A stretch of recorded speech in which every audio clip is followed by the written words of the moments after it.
Hakikat makan sebenarnya simpel. Ini adalah kewajiban kita untuk memenuhi hak dari tubuh fisik kita, di mana tubuh fisik kita adalah eksekutor dari segala visi misi dari jiwa dan roh kita. Maka makanan yang diberikan kepada tubuh fisik kita harus bisa menjadikan tubuh fisik kita menjadi eksekutor yang baik. Eksekutor yang baik artinya memiliki kesehatan, tenaga, dan memiliki metabolisme yang baik. Tapi, ada tapinya. Tapi makannya harus seperti yang kayak gimana dulu. Ada beberapa poin yang harus diperhatikan supaya kegiatan kita memberi nutrisi pada tubuh fisik kita bisa tercapai. Yang pertama adalah bahwa kita harus ingat, makan itu adalah untuk menegakkan tulang punggung. Perut kita berada di bawah punggung kita. Perut fungsinya untuk menegakkan punggung kita. Kalau kita lapar, perut kita berada di dalam keadaan terlipat. Tidak mungkin bisa membuat punggung kita tegak. Nah, kemudian kita makan nih. Setelah kita makan, perut akan terisi, lalu kita bisa membuat tulang punggung kita menegak. Tulang punggung menegak itu artinya tujuan kita memenuhi kebutuhan fisik dengan makan ini sebenarnya sudah tercapai. Dia sudah punya tenaga, bisa buat beraktivitas, bisa untuk dipakai metabolismenya, bisa juga untuk menjaga kestabilan kesehatannya. Tapi kalau kita masih ada rasa lapar, masih ada gemeteran, kita masih boleh nerusin makan. Cuman patokannya gini, perut itu kan seperti wadah. Nah, sepertiganya untuk makanan, sepertiganya untuk minuman, sepertiganya untuk udara. Jadi sekenyang-kenyangnya kita, perut kita masih harus bisa dipakai buat minum, bisa dipakai buat napas. Kenyang boleh, tapi jangan kekenyangan. Kenapa nggak boleh kekenyangan? Karena nanti tujuan utama kita ngasih nutrisi buat fisik kita itu nggak tercapai. Bisa bikin kita jadi kurang cerdas. Terus kita jadi nggak gesit, jadi melamban. Dan nggak tangkas, nggak sehat. Kenapa suka jadi sakit kalau makan banyak? Karena sumber penyakit banyaknya dari perut. Dari apa yang kita makan, apa yang kita minum, dan kita konsumsi. Maka puasa adalah penyeimbang ketika kita mungkin sering kekenyangan dan menimbulkan penyakit-penyakit. Ketika posisi kita lapar saat puasa, para penjaga tubuh kita menjadi lebih waspada dan mulai mendetoks tubuh kita.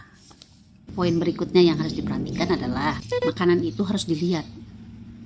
Jadi gak cuma dilihat sambil makan dilihat, tapi dilihat juga jenisnya. Apakah makanan ini bernutrisi, bagus untuk tubuh kita enggak, atau malah bikin efek buruk atau negatif.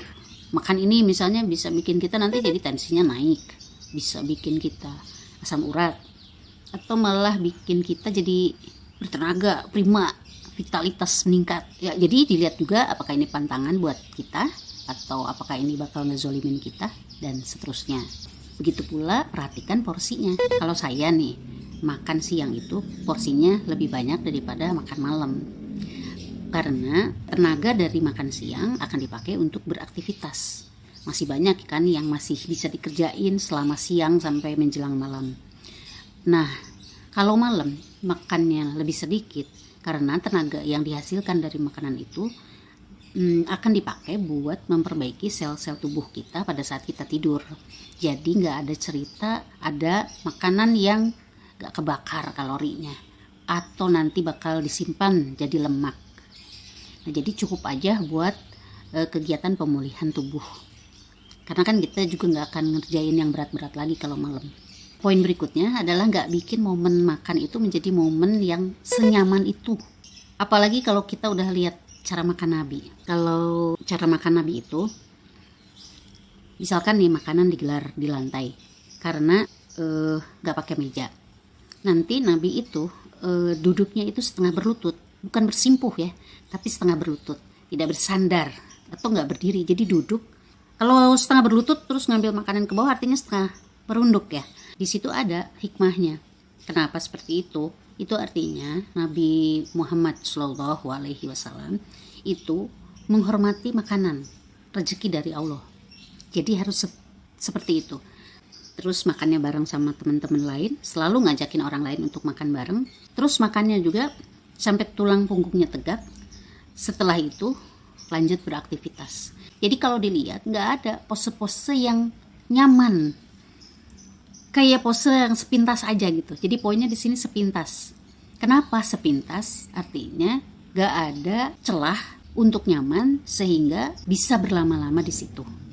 Ya nyaman sih nyaman, tapi nggak senyaman itu.